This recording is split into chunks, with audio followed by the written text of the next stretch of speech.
By now, we all know that Chris Christie, former governor of New Jersey, said that he's going to get into the race and run for president of the United States, of course, in a Republican primary to challenge former President Trump. Well, his track record isn't good in that domain, but he's going to try. Some people think it's going to be great having a Chris Christie there, who is a tough talker, a patriot that's going to go in there to prevent Trump from running again. Well, good journalism is important.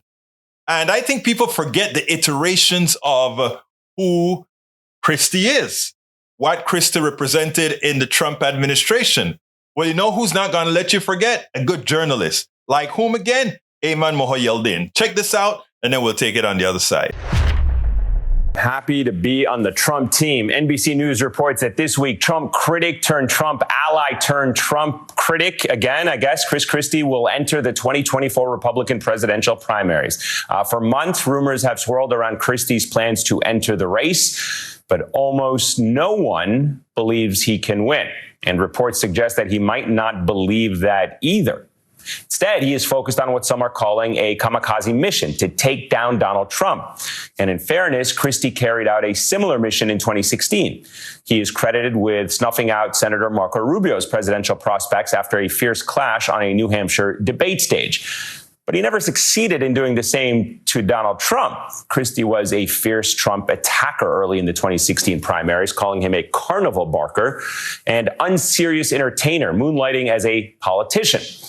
He suggested that nominating Trump would actually destabilize the GOP, and he put Hillary Clinton in the White House. And then, once Chris Christie realized that he couldn't actually beat Trump, he had a change of heart, changed his tune. He became one of the first high-profile establishment Republicans to endorse Trump's run, giving Trump a level of legitimacy, I could say, that was previously unattainable. He even vied to be Trump's running mate. And when that didn't pan out, he served as the head of Trump's White House transition team, at least until he was fired. And that is according to Chris Christie for clashing with Jared Kushner. And thus began the next phase of Chris Christie's career. He became a network news contributor, getting a constant source of income for opining on Trump and bashing the administration from a safe distance. And it seemed, at least for a while, that Christie had become a firm never-Trumper. Until, again, after years of attacks from news studios, Christie stopped hitting Trump, stepped back into the D.C. spotlight, and emerged as none other than chief organizer of Donald Trump's 2020 debate prep team, working with then-president to take down Joe Biden in front of a national audience. And then, after Trump lost, guess what happened? You know where this is going. Christie flipped again, not only calling Trump a danger to American democracy, but also finding new ways to profit from his newfound Trump criticism. And despite not being a relevant member of the GOP for years, and despite his on-again, off-again relationship with Trump, Chris Christie wrote a book declaring that the post-2020 Republican Party had to move on from Trump if it was ever going to succeed again. It is hard to keep track of Chris Christie's allegiances unless, that is, you follow the money. When it is lucrative for Christie, guess what he does? He hugs Trump. He embraces him. When it's lucrative for Christie, he bashes Trump, hates on him. So forgive me for not believing that Chris Christie, whether he admits it or not, wants to torpedo Trump's electoral chances because he cares about our republic or our democracy. No, he cares about his bottom line. And for my 2 cents, I think his run is an effort to cling on to any kind of relevancy in this country. If he runs and he hits Trump, I don't know, maybe he can get another TV gig somewhere. Maybe he can write another book, get some paid speeches under his belt. He can keep reaping the benefits of the Never Trump movement, even if he's made it clear multiple times now that he is not a Never Trumper.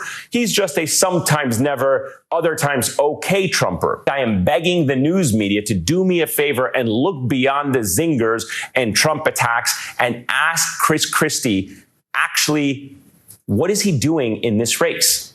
Because his track record has proven he is not capable of being an actual Trump slayer. He's never acted like a patriot, selfless soldier that some paint him to be. He had Mohyeldin that had an important message to journalists. Don't just listen to the whips that you're going to hear from Christie. Don't just listen to those one-liners and those zippers that you're going to hear. Put him to the task, because after all, it seems like in his case, knowing he can't win, he's looking to say, follow the money. This is just another income stream for Chris Christie. So as people are going to try to give him a notion that somehow he is going to be there to really challenge Trump, remember, the guy's likely there just to take the money. A lot of money involved in being that person that's going to get a lot of screen time, as he has some one-line zingers against Trump. Media, as Mohyeldin says, don't fall for it. We spend a lot of time deconstructing the news, trying to parse it into a form that everybody can understand. We try to find those little nitpicks where it flies above the fray, etc.